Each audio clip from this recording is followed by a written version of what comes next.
elétrica, quando vai percorrer um fio, ela percorre o interior de um fio formado por estruturas que não permitem a movimentação livre dos elétrons. Os elétrons, apesar de serem livres dentro de uma estrutura metálica, por exemplo, como um condutor metálico, o caminho que eles percorrem não é livre. Por que não? Porque ele encontra outros elétrons no meio do caminho, encontra átomos inteiros por ali. É como se houvesse uma corrida por um corredor cheio de obstáculos. Esses obstáculos, é claro, então vão dificultar a passagem da corrente elétrica, tá? E é essa dificuldade, ok? Essa dificuldade vai consumir parte da energia que os elétrons têm. E o resultado dessa dificuldade, nós damos o nome de resistência elétrica. Então, o que é resistência elétrica?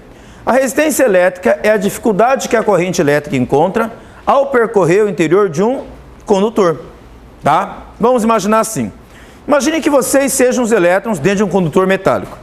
Livres, por quê? Porque vocês estão lá fracamente ligados ao núcleo desse átomo, tá? Mas vocês ficam lá na camada de valência do átomo metálico porque gasta menos energia estando ali. Vocês estão em um estado mais confortável, certo?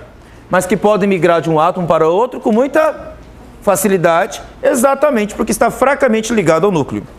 Esses átomos estão mergulhados, então, nesse mar de elétrons que estão ali na camada de valência.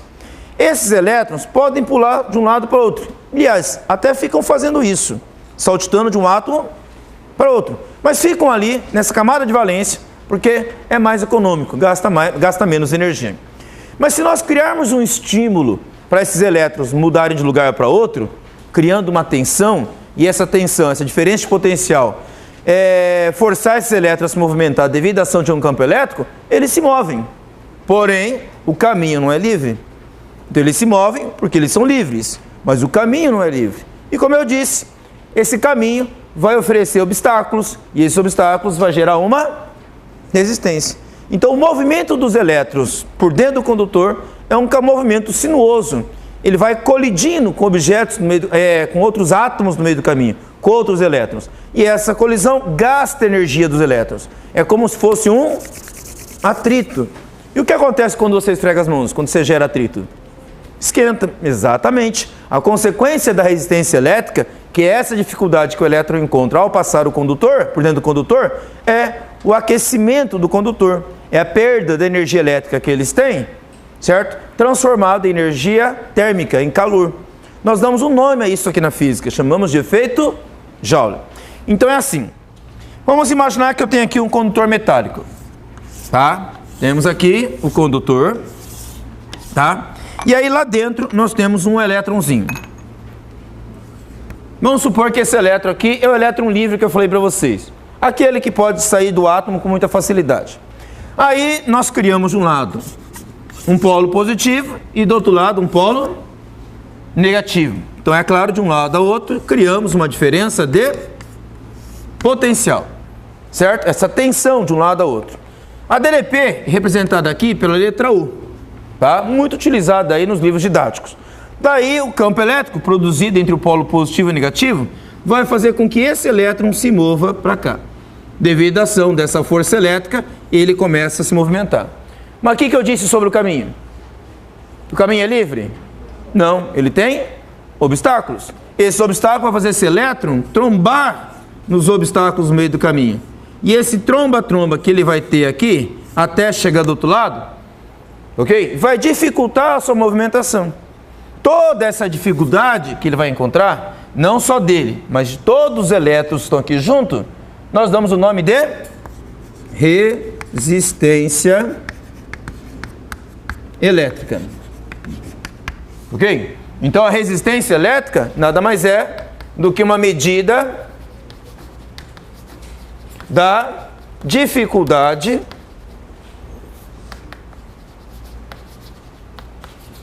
que o condutor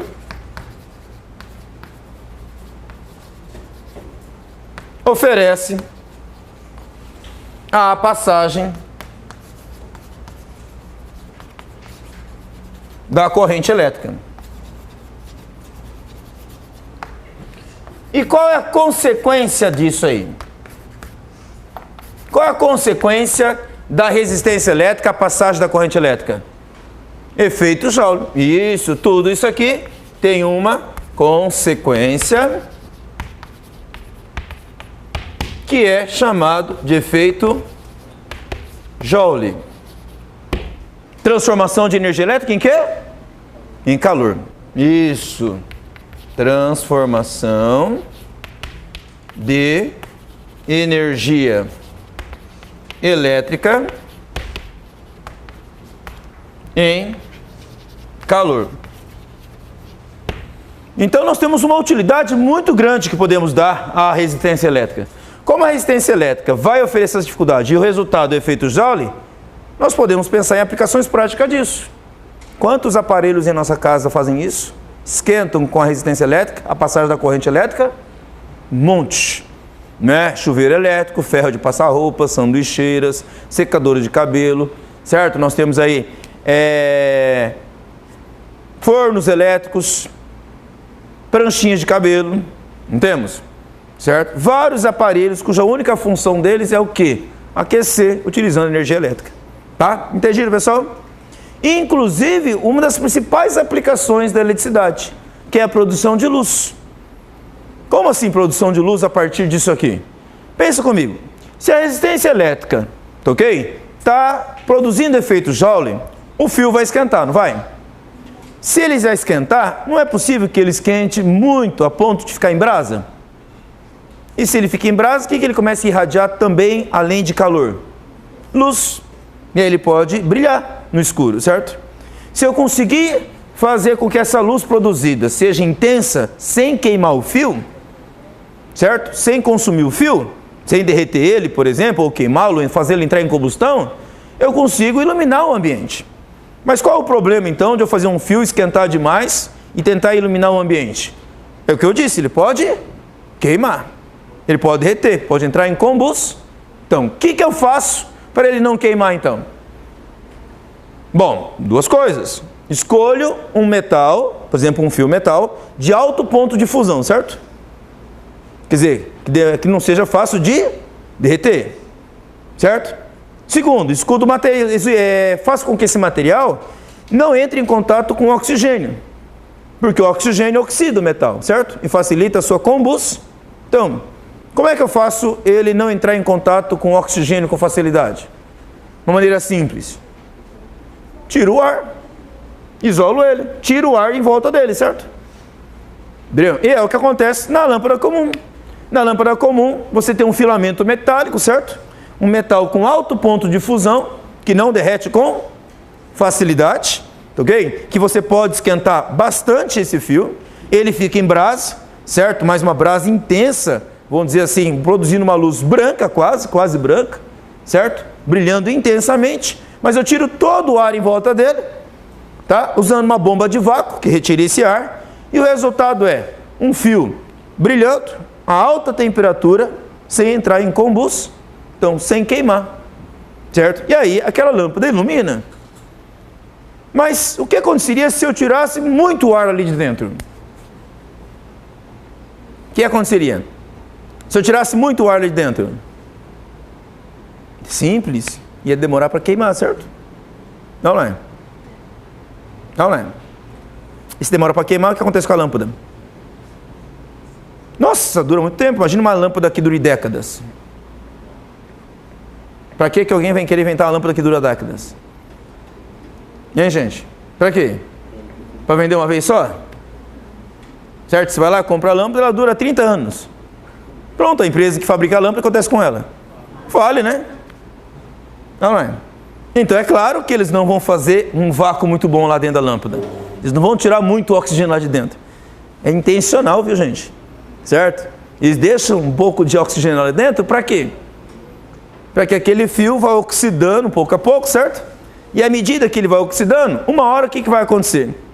Ele vai queimar. Certo? Uma hora vai queimar. Claro, se ele queimar depois de um prazo razoável, pelo menos vale a pena o investimento que você fez. Todo mundo fica satisfeito, né? Quem comprou a lâmpada, valeu o investimento, certo? E quem vendeu a lâmpada vai ter o cliente de volta comprando a lâmpada, né? Certo? Então foi assim. Na verdade, a primeira lâmpada que foi construída não foi feita nem com fio metálico. Tá? Ele foi feito com fio de algodão. Tá? Foi usado um fio de algodão, certo? Dentro de um ambiente de vácuo, certo? E aquele fio de algodão ficou em brasa e não queimou, não entrou em combustão porque não tinha oxigênio. Ou seja, funcionou, usando assim, certo? Só que o fio de algodão é um fio muito delicado. Tão delicado que um balançar da lâmpada já fazia ele soltar, certo? Ok? Então, não era uma coisa muito portável. Ok? Uma coisa muito portável, fácil de manusear. A troca do fio de algodão por um fio metálico trouxe durabilidade à lâmpada, portabilidade a ela e, é claro, um domínio melhor sobre a tecnologia ali. Tá? Resultado, as lâmpadas se popularizaram e a empresa que fabricou essa lâmpada cresceu, certo? Ok? O inventor dela, quem foi? Quem foi o inventor da lâmpada elétrica, reconhecidamente patenteada dessa forma? Thomas Edison, certo? Ok? Um capitalista americano muito esperto, né? Ok? O cara criou uma lâmpada que consumia, tá ok? Muita energia elétrica, mas que também ele produzia energia elétrica que era consumida. Então o cara ao mesmo tempo vendia a lâmpada, vendia também o meio de produzir energia elétrica para isso. Ao mesmo tempo, a lâmpada durava um certo tempo razoável, que valia o investimento na lâmpada, porém queimava num certo tempo interessante para a fábrica também continuar fabricando lâmpadas e vendendo. Certo? O mercado de consumo, claramente, né, capitalista como nós conhecemos, né? Mas o resultado é, todo mundo ficou feliz com aquela utilização, né? Porém, a lâmpada, devido à popularização, ela até virou sinônimo de energia elétrica, não vira? Quando você chega em casa e não tem energia elétrica, o que você fala? Acabou a energia elétrica? Não, você fala o quê? Acabou a luz, né? Certo? Por quê? É essa a principal aplicação da energia elétrica. É claro que para vocês ficar sem energia elétrica para usar a internet na sua casa, fica preocupado, né? Certo? Mas eu acho que não tomar banho quente, acho que é mais preocupante, né? Certo? Ok? Então, a energia elétrica ainda é muito importante. O conhecimento da resistência elétrica é fundamental. Bom, nessa história toda, ok? Teve um físico chamado George Ohm, tá? Ele era físico, basicamente um físico assim de hobby. George Ohm era um cara muito inteligente, mas a profissão principal dele era músico. George Ohm, ele era um cara que vivia da música, mas nas horas vagas que ele tinha, ele gostava muito de estudar ciência, ok? Muito estudar ciência. E uma das coisas que ele estudou bastante foi a resistência elétrica. E aí, como ele começou a estudar com isso aqui, ele pensou, do que depende essa resistência? Como eu vou medir essa dificuldade que a corrente elétrica vai ter? Primeira coisa que ele pensou, a resistência elétrica é oferecida pelo condutor. Ora, se é o condutor que está dificultando a passagem da corrente elétrica, então as características físicas desse condutor vai influenciar a resistência. Como? Vamos pensar comigo. Se eu tenho um condutor curto, estreito, e a corrente elétrica passa por ele aqui, essa medida da intensidade da corrente elétrica atravessa o condutor aqui, e esse condutor tem um pequeno comprimento, o condutor vai oferecer uma certa dificuldade à passagem dessa corrente, não vai? Vão ser obstáculos no meio do caminho. Mas e se o condutor for mais comprido? Vamos imaginar que o condutor seja semelhante ao primeiro, material mesmo, espessura mesmo, mas ele só é mais comprido. A corrente elétrica vai passar por aqui. Eu pergunto para você, a resistência vai ser a mesma? Por que não? Ora, é óbvio. A resistência não é a dificuldade que a corrente elétrica vai encontrar devido aos obstáculos que o condutor oferece? Se o condutor é mais comprido, mais obstáculos. Certo? Pensa num corredor onde tem um monte de gente querendo te bater. Isso é chamado corredor polonês. Eu ouvi falar de corredor polonês? Tá? Corredor polonês é aquele corredor que o pessoal faz assim em ônibus, quando vai viajar de excursão e você é a primeira vez que você viaja, você é calouro, certo? E aí os teus colegas formam aquele corredor para te dar tapão na orelha, certo? Na orelha, certo? E aí você vai passando, o pessoal vai dando tapas. Se o corredor é curtinho, certo? Você só vai chegar com a orelha vermelha do outro lado, certo? Tá ok? Não, né? Certo? Se o corredor é mais comprido, você já vai sair batendo no povo, né? Tá ok? Porque só os tapas vermelhos já te deixou puto da vida, né? Entendeu? Então, quanto mais comprido for o corredor, mais fácil ou mais difícil? Mais difícil. Então, mesma coisa, pensa na corrente elétrica. Os elétrons estão apanhando no meio do caminho, certo? Batendo em tudo que é coisa no meio do caminho. E também levando, certo? Ação e reação, certo? Então, a dificuldade dele chegar ao final do fio, se ele é mais comprido, é maior.